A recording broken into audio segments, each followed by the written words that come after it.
కాకుండా అంబేద్కర్ మన్మడైన ప్రకాష్ అంబేద్కర్ ని పిలిపించుకొని ఆయన చేతుల మీదుగా ఈ 125 అడుగుల అంబేద్కర్ విగ్రహాన్ని ఆవిష్కరించుకోవడం జరిగింది. అయితే ఇవాళ నేటి కాంగ్రెస్ ప్రభుత్వం ఈ 125 అడుగుల అంబేద్కర్ విగ్రహాన్ని కంప్లీట్ గా కనీసం పట్టించుకున్న పాపాన పోలేదు. గత ప్రభుత్వం ఏ విధంగా అయితే గొప్పగా కార్యక్రమాలు చేసిందో ఇవాళ రేవంత్ సర్కార్ కనీసం ఒక పూలదండేసేందుకు కూడా ఏర్పాటు చేయలేదు.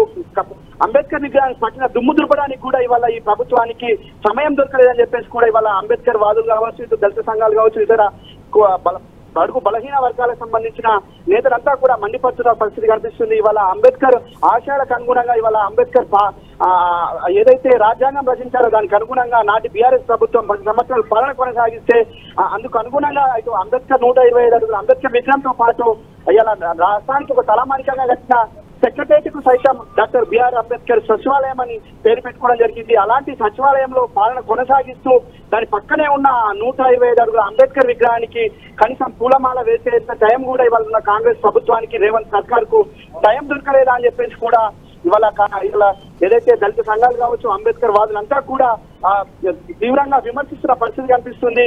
ఎక్కడో ఆయన ఆశయాలకు అనుగుణంగా తెలంగాణ రాష్ట్రంలో దళిత జాతికి అభ్యున్నతి కోసం బీఆర్ఎస్ ప్రభుత్వం అనేక కార్యక్రమాలు చేపట్టింది. వారి ఆశయాలకు అనుగుణంగా నాటి బీఆర్ఎస్ పాలన కొనసాగింది. ఇవాళ కానీ అలాంటి అంబేద్కర్ ని అవమానించారు. ఆయన కనీసం ఆయన విగ్రహానికి పూలమాల వేసుకోవడానికి కూడా ఇవాళ కాంగ్రెస్ ప్రభుత్వానికి, కాంగ్రెస్ సర్కారు పెద్దలకు చేతులు రాలేదని చెప్పేసి కూడా ఇవాళ తీవ్ర విమర్శలు చేస్తున్న పరిస్థితి కనిపిస్తుంది. అయితే ఖచ్చితంగా ఇది ఒక అంబేద్కర్ ను అవమానించినట్టు కాదు, యావత్ బడుగు బలహీన వర్గాలను, దళిత జాతులను ఇవాళ అవమానపరిచినట్టుగా మేము భావిస్తున్నామని చెప్పేసి కూడా ఇవాళ అంబేద్కర్ వాదులంతా కూడా చెప్తున్న పరిస్థితి కనిపిస్తుంది.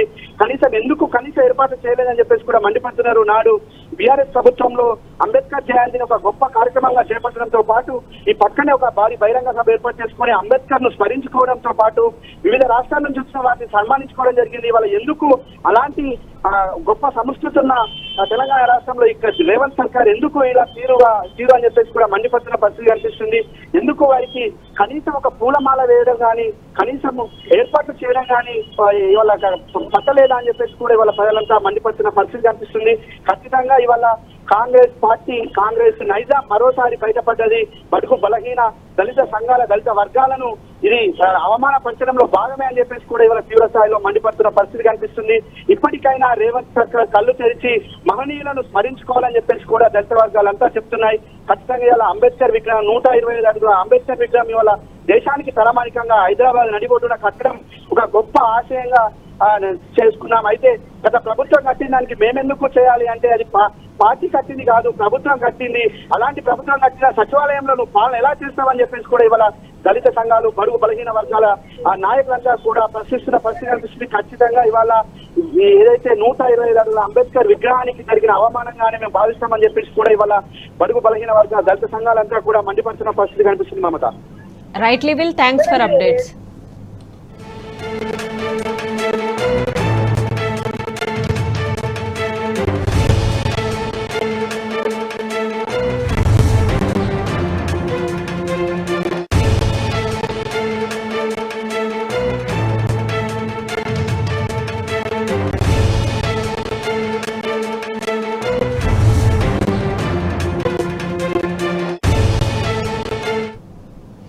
రేవంత్ రెడ్డి సర్కార్ అంబేద్కర్ ను అవమానించింది. ఆయన జయంతి సందర్భంగా ట్యాంక్ బండ్ పై ఉన్న 120 విస్మరించింది.